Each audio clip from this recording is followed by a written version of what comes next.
A very good morning students. आज हम हिंदी सुलभ भारती से दूसरी इकाई का पाठ दो लघु कथाएँ शुरू करने जा रहे हैं। इस पाठ में दो कहानी दी गई हैं। पहली कहानी का नाम है नींव और दूसरी कहानी का नाम है जीभ का वर्चस्व। इस पाठ के लेखक हैं हरि जोशी। हरि जोशी जी का जन्म 1943 खुड़िया मध्य प्रदेश में हुआ था।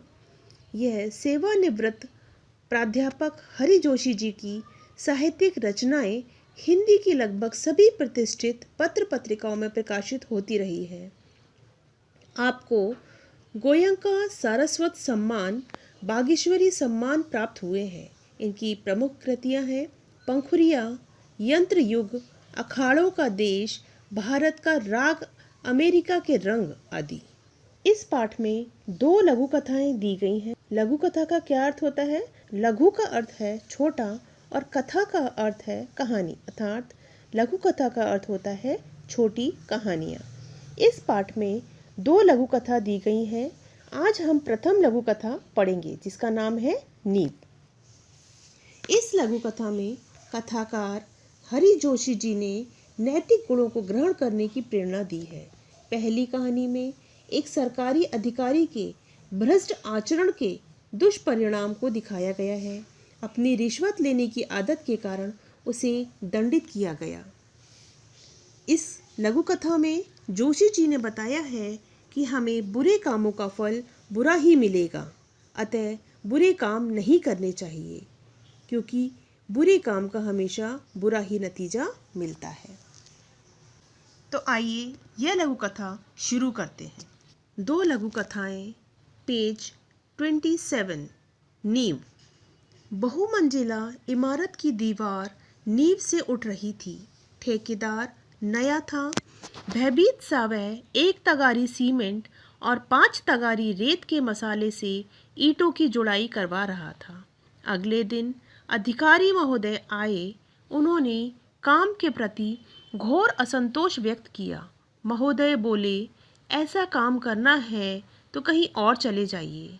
अब देखिए, बहुमंजिला यानी कि मल्टी स्टोरीड बिल्डिंग। आजकल आप लोगों ने सिटीज़, शहरों में देखा होगा, कई फ्लोर्स की जो बिल्डिंग होती है उसे बोलते हैं बहुमंजिला। इमारत यानी कि बिल्डिंग, बहुमंजिला यानी कि कई सारी उसमें मंजिल रहती है, यानी कि फ्लोर्स, है ना। बहुमंजिला इमारत, इमारत यानी कि बिल्डिंग। तो बहुमंजिला इमारत की दीवार नींव से उठ रही थी। अब नींव क्या होता है? फाउंडेशन। ये देखिए पिक्चर में, यानी जब फाउंडेशन बनेगा उसी के ऊपर तो इमारत बनेगी, बिल्डिंग बनेगी। तो जो बहुमंजिला इमारत थी वह उसकी जो दीवार थी वो कहाँ से उठ रही थी? नींव से, यानी कि उसके फाउंडेशन से उठ रही थी, उसके ऊपर दीवार उठ रही थी। ठीक है। तो ठेकेदार नया था। ठेकेदार कौन होता है? जिसको कि इसका कॉन्ट्रैक्ट मिला होता है, इसको काम करने का उसको ठेका मिला हुआ होता है, उसको बोलते हैं ठेकेदार, यानी कि कॉन्ट्रैक्टर। तो ठेकेदार कैसा था? नया था। उसको ये ठेका मिला हुआ था काम करवाने का। तो वह बहुत डरा हुआ था, क्योंकि उसने नया नया का ठेकेदार बना था, तो वह बहुत डरा हुआ था। भयभीत यानी कि डरा हुआ। भयभीत सा वह 1 तगारी सीमेंट और 5 तगारी रेत के मसाले से ईंटों की जुड़ाई करवा रहा था। यानी कि तगारी क्या होता है? घमेला। घमेला यानी कि जिसमें कि जो मजदूर लोग, लेबर लोग जो रहते हैं, उसमें वो मसाला लेकर काम करने के लिए जाते हैं, उसको बोलते हैं तगारी, यानी कि घमेला। तो आपको पता है, जब ईंटें रखते हैं उसके ऊपर कुछ मसाला लगाते हैं वो लोग, जिससे कि वो एक दूसरे से मिलकर दीवार खड़ी होती है। तो वो मसाला किस चीज़ का बनता है? उसमें सीमेंट मिलाते हैं और रेत मिलाते हैं, उसको मिक्स करते हैं और उसको बोलते हैं मसाला, और उससे वह ईंटों की जुड़ाई करते हैं। तो वह बहुत डरा हुआ था, वो जो ठेकेदार था, और वह उसमें 1 तगारी, एक ये घमेला, तगारी यानी कि घमेला, सीमेंट मिला रहा था, और 5 तगारी, तगारी यानी कि घमेला, तो वह 5 घमेला रेत का मसाला बनवा रहा था और उससे ईंटों की जुड़वाई करवा रहा था। ये देखिए पिक्चर में, इस तरीके से ईंटें जोड़ कर मसाला लगा कर दीवार बनती है। अगले दिन अधिकारी महोदय आए। अधिकारी यानी कि इंस्पेक्शन करने के लिए। ठीक है, कि वह कौन से सरकारी अधिकारी आए वो देखने के लिए कि वह ढंग से काम कर रहा है या नहीं। अब उन्होंने उसका काम देखा उस नए ठेकेदार का और उसके प्रति घोर असंतोष व्यक्त किया। घोर यानी कि बहुत, असंतोष यानी कि नाराज़ होना, संतुष्ट ना होना। तो उसने घोर असंतोष व्यक्त किया। किसने? जो सरकारी अधिकारी महोदय आए थे। अब वह महोदय क्या बोले? ऐसा काम करना हो तो कहीं और चले जाइए। उनको उसका काम पसंद नहीं आया और वह बोले कि तुम अगर ऐसा काम करना है तो तुम काम छोड़कर चले जाओ, हमारा काम नहीं करो। अब अगले दिन सशंकित नए ठेकेदार ने 1 तगारी सीमेंट और 3 तगारी रेत के मसाले से ईंटों की जुड़ाई की। संबंधित अधिकारी आए, उन्होंने नींव की दीवार पर एक निगाह डाली और गर्म हो गए। इस बार ठेकेदार को अंतिम चेतावनी दी, यदि कल तक काम में पर्याप्त सुधार नहीं किया गया तो काम बंद करवा दिया जाएगा। अब क्या हुआ? अब देखिए, उस दिन तो जो अधिकारी महोदय थे वह आए और उसको बोलकर चले गए, संतुष्ट नहीं थे। अब दूसरे दिन आए और सशंकित यानी कि उनको शंका थी कि नया ठेकेदार ने काम ठीक से किया होगा या नहीं। अगले दिन जो ठेकेदार था उसे समझ में नहीं आ रहा था कि मैं काम ठीक कर रहा हूँ, फिर भी जो अधिकारी महोदय हैं वह क्यों मुझसे नाराज है। अब उसने क्या किया? अब वो पहले क्या कर रहा था? 1 घमेला सीमेंट मिला रहा था और 5 घमेला रेत मिला रहा था। अब इसने सोचा कि ये काम में गड़बड़ होगी, तो उसने क्या किया? अब नए ठेकेदार ने अब आज किस तरह से मसाला बनवाया? 1 तगारी उसमें सीमेंट डलवाया और 3 तगारी रेत के मसाला उसने बनवाया और उससे ईंटों की जुड़वाई कराने लगा। अब फिर वही अधिकारी आए, जो उससे संबंधित थे, वह अधिकारी फिर से उसका इंस्पेक्शन करने आए, देखने के लिए कि वह काम ठीक से कर रहा है या नहीं। अब उन्होंने नींव की दीवार पर फिर से एक निगाह डाली और फिर गर्म हो गए यानी कि गुस्सा हो गए, नाराज हो गए। इस बार ठेकेदार को उन्होंने अंतिम चेतावनी दी। चेतावनी देना यानी कि वार्निंग देना, लास्ट वार्निंग दिया उसको। यदि कल तक काम में पर्याप्त सुधार नहीं किया गया तो काम बंद करवा दिया जाएगा। अब उन्होंने उसको क्या बोला कि यदि तुमने अपने काम में सुधार नहीं लाया, इम्प्रूवमेंट नहीं लाए, तो तुम्हारा काम हम बंद करवा देंगे। ठीक है। अब देखिए आगे, जब नए ठेकेदार की समझ में नहीं आई, यह बात उसको समझ में नहीं आ रही थी कि तो उसने एक अनुभवी ठेकेदार से इस समस्या पर अपनी सलाह चाही। उसने क्या किया कि उसने तो सोचा कि मैं तो सभी काम ठीक कर रहा हूँ, फिर ये बार बार मुझसे नाराज़ क्यों हो रहे हैं? कल भी आए तो मुझसे नाराज़ हो गए कि तुम्हारा काम पर्याप्त नहीं है, आज भी आए तो आज भी मुझसे नाराज़ हो गए। फिर उसने क्या किया? एक अनुभवी ठेकेदार के पास गया जिसको काफ़ी एक्सपीरियंस था। वह उस ठेकेदार के पास गया और उसने पूरी कहानी उनको बताई कि वह महोदय मुझसे रोज़ मैं इस तरीके से काम कर रहा हूँ, वो रोज़ मेरे पास आते हैं और मेरे काम को देख के नाराज़ हो जाते हैं। तब अनुभवी ठेकेदार ने उनको बताया कि वह महोदय, जो अधिकारी महोदय हैं, वह आपसे रिश्वत चाहते हैं। रिश्वत यानी कि घूस।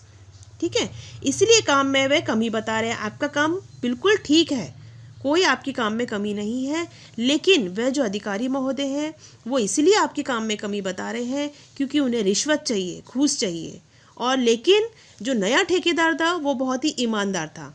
वह रिश्वत लेना और देना दोनों ही अपराध समझता था और वह रिश्वत लेना भी नहीं चाहता था, किसी को देना भी नहीं चाहता था, क्योंकि उसे पता था वह बहुत ईमानदारी से काम कर रहा है, तो मैं रिश्वत क्यों दूँ? इसलिए। लेकिन उसने जो भ्रष्ट अधिकारी, भ्रष्ट यानी करप्ट जो अधिकारी था, उसको वह रिश्वत नहीं देना चाहता था, बल्कि वह चाहता था कि उनको एक पाठ सिखाया जाए जिससे उन्हें आगे के लिए उनको सबक मिल जाए। तो वह भ्रष्ट अधिकारी को पाठ पढ़ाने का उसने निश्चय किया। किसने? जो नया ठेकेदार था। अब आगे देखिए, अगले दिन अधिकारी के महोदय निरीक्षण करने आए। ठेकेदार ने उन्हें रुपयों से भरा लिफाफा पकड़ा दिया। अधिकारी प्रसन्न होकर जैसे ही जाने लगे, वैसे ही एकाएक वहां उच्च अधिकारी आ गए। अधिकारी महोदय रिश्वत लेते हुए रंगे हाथों पकड़े गए। अब देखिए, अगले दिन फिर से वह अधिकारी महोदय, कौन से? जो डेली आ रहे थे इंस्पेक्शन करने, वह फिर से आए निरीक्षण करने के यानी जांच करने के लिए। ठेकेदार समझ गया कि अब इन्हें रिश्वत चाहिए, तो उसने क्या किया? अब लेकिन वह उन्हें सबक सिखाना चाहता था। तो देखिए उसने क्या किया? नए ठेकेदार ने उन्हें रुपयों से भरा एक लिफाफा पकड़ा दिया। रिश्वत यानी कि किसी भी तरीके से रिश्वत दिया जाता है। कुछ लोग सामान देते हैं, कुछ लोग पैसे देते हैं, कुछ लोग ज्वेलरी देते हैं। तो इसने क्या किया? रुपयों से भरा लिफाफा उनको पकड़ा दिया। अब जो वो अधिकारी था वो यही तो चाहता था, पैसा ही चाहता था, रिश्वत चाहता था। तो वह बहुत प्रसन्न हो गया, खुश हो गया, और जैसे ही वह प्रसन्न होकर जाने लगा वैसे ही एकाएक वहाँ उच्च अधिकारी आ गए। एकाएक यानी कि अचानक। अब उच्च अधिकारी यानी कि वह जो अधिकारी था, सरकारी अधिकारी, उससे भी ऊंचा अधिकारी, उसके भी ऊपर पोस्ट वाला अधिकारी वहाँ आ गए और अधिकारी महोदय रिश्वत लेते हुए रंगे हाथों पकड़ा गए। ठीक है, तो अब आगे देखते हैं। वस्तुतः रात में ही ईमानदार ठेकेदार ने अधिकारी महोदय के खिलाफ उच्च अधिकारी के पास शिकायत कर दी थी। उच्च अधिकारी ईमानदार थे। उन्होंने कहा, कुछ एक भ्रष्ट अधिकारियों के कारण ही पूरा प्रशासन बदनाम होता है। उन्होंने भ्रष्ट अधिकारी को दंड दिलवाने का निर्णय ले लिया। सच ही कहा है, बुरे काम का बुरा नतीजा। ठेकेदार और उच्च अधिकारी की ईमानदारी का समाचार चारों तरफ फैल गया। उनका सार्वजनिक समारोह में सम्मान किया गया। अब देखिए, रात में ही क्या किया उस नए ठेकेदार ने। ठेकेदार जो नया था वह अधिकारी महोदय के खिलाफ यानी विरुद्ध, उनकी अगेंस्ट, उनसे भी ज़्यादा उच्च अधिकारी यानी उनके जो ऊपर पोस्ट वाले अधिकारी थे उनके पास गया और इस अधिकारी की शिकायत कर दी। उच्च अधिकारी जो थे वह ईमानदार थे। उन्होंने कहा, कुछ एक भ्रष्ट यानी कि करप्ट अधिकारियों के कारण ही पूरा प्रशासन बदनाम हो रहा है। प्रशासन यानी कि पूरा राज्य के शासन की जो व्यवस्था है वो बदनाम हो रही है। एक अगर बुरा आदमी है तो लोग क्या बोलते हैं, अरे सब ऐसे ही होंगे, ठीक है ना। तो उससे पूरा जो उनका प्रशासन है वह बदनाम हो जाता है। तो वह खुद चाहते थे कि ऐसे लोगों के खिलाफ कुछ किया जाए। तो उन्होंने भ्रष्ट जो अधिकारी था उसको दंड दिलवाने का निर्णय ले लिया। तो इस तरीके से इन्होंने प्लानिंग किया और पहले से उस उच्च अधिकारी को वहाँ पे बुलाकर उन्होंने रखा हुआ था और वो छुपकर सब देख रहे थे कि क्या हो रहा है। तो उन्होंने, जो अधिकारी आया था इंस्पेक्शन करने के लिए, उसने देखा कि वो उनसे रिश्वत ले रहा है, तो वो रंगे हाथों पकड़ा गया है। तो सच ही कहा है किसी ने कि बुरे काम का नतीजा हमेशा बुरा ही होता है। इसलिए हमें कभी भी गलत काम, रिश्वत वगैरह नहीं लेना चाहिए। और ठेकेदार और उच्च अधिकारी की ईमानदारी का समाचार चारों तरफ फैल गया। उनका सार्वजनिक समारोह में भी सम्मान किया गया। इस छोटी सी कथा के माध्यम से हमें यह सीख मिलती है कि हमें हमेशा अच्छा काम करना चाहिए, न कि इस भ्रष्ट अधिकारी की तरह।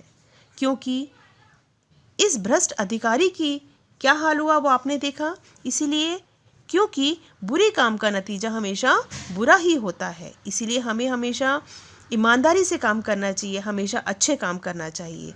ठीक है, आई होप ये कहानी आप सभी लोगों को अच्छी लगी होगी।